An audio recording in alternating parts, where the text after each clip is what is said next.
You want to say, yeah, we weren't perfect, but that is the very definition of white privilege. If you were black, sir, I guarantee you that if your great-great-grandparents were picking cotton, your version of America, your perception would be different. Yeah, so I just wanted to respond to what you were saying about immigration. So is there an amount of illegal immigration or like an amount of illegal people who would be living in the country where you'd say it's, I mean, I would say it's a national security issue, but where you would just say it's too much when you do something about it? Well, a couple things. Whose land was this that we're sitting on right now? Is it our land or was it the Native Americans? It's ours. We conquered it. Oh, we conquered it. Did Mexico own the land all the way up to Utah? I couldn't give you the specifics, but likewise from... Oh, I thought we were talking about illegal immigration. I mean, because basically Americans illegally immigrated here and murdered people and stole their land. I just thought we should have a historical conversation and then get into the Hawaiians and how we stole black people from Africa. But here's the problem, right?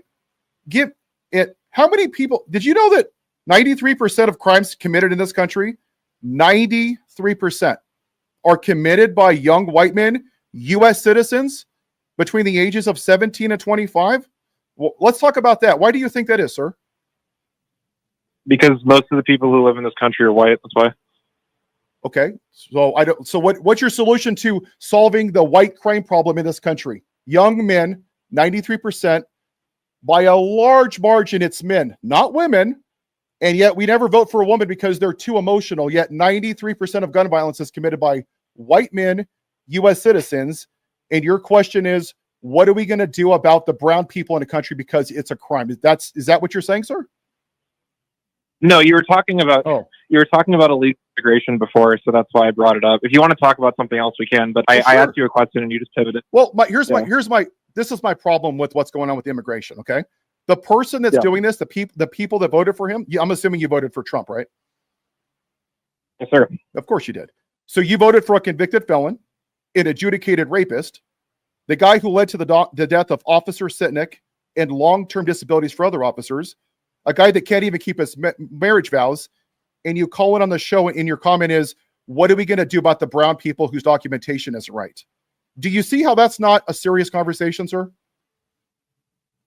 Yeah, it is, because we're not talking about Trump's personal life. We're talking about the country. Oh. Yeah. So morality doesn't matter. As long as you give me cheaper taxes and you demonize the brown people, I'll vote for you. What are you talking? I never said he's a rapist, taxes. Sir. Why wasn't rape a red line for you? One more time, sorry. Why wasn't rape a red line for you? I want to know. Let's talk about it.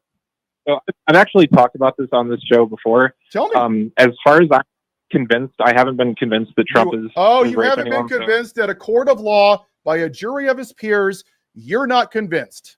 But the brown people are the criminals in this country. January 6th was peaceful, right, sir? It was Antifa. Was it George Soros? Was it the deep state, sir? Which one was it? Which card are we going to use today? Pick one. Go ahead. Use the white victim card, sir. Which victim card do you want to use? Capitol. What are you talking about? It was the people protesting who went in. Yeah, and Donald Trump pardoned 1,500 people that beat police officers and murdered one of them. And you're fine with that, right? I just want to get your position straight. So because the position is that you care about the brown people. Give me the names. Let's talk about that. Give me the names of 20 undocumented immigrants that have murdered U.S. citizens. Go. That's a fair question. Go ahead. Do you really expect me to have 20 undocumented citizens? You're saying, sir, in all fairness, you made a claim, and you're saying that there's this horrible thing happening. It's a national security thing. And all I did was say, sir, give me the names of 20 immigrants that are undocumented that have murdered people. And your response is, I don't have that information. I just know that my orange daddy told me it's true, so it must be true. Dude, I can't name 20. If you asked me to name 20 people of virtually any group of people at all, I couldn't give you 20 names off the top of my head. Give me the names of. Give me the names of 20 schools in the United States that teach CRT in grades K through 12. Go. I mean, the one I did. I'm not going to dox myself, but the one I did definitely did. I mean, if you're just talking about schools that teach people that like white privilege is like a bad thing and stuff like that, I'm sure there's more than 20 of them. So you're a racist, right? That's what you are. You're a white supremacist. Just say it. No, you're not. I think white people doing well isn't a problem, and I don't really see how that is logical. That do you want to make America great again, sir? What's up? Do you want to make America great again? I want to make America great. I mean, again, is a subjective word. I want it to be great. Yeah. Why is again a subjective word? I thought make America great again was the whole thing. What year was it great? Just give me a year. Let's talk about it. What year was America great? Every year that it's been around, it's been great. It's the greatest country on earth. Really? So you think that black people that couldn't sit on a bus, that was great for them? No, and we changed that because it was leading to social problems.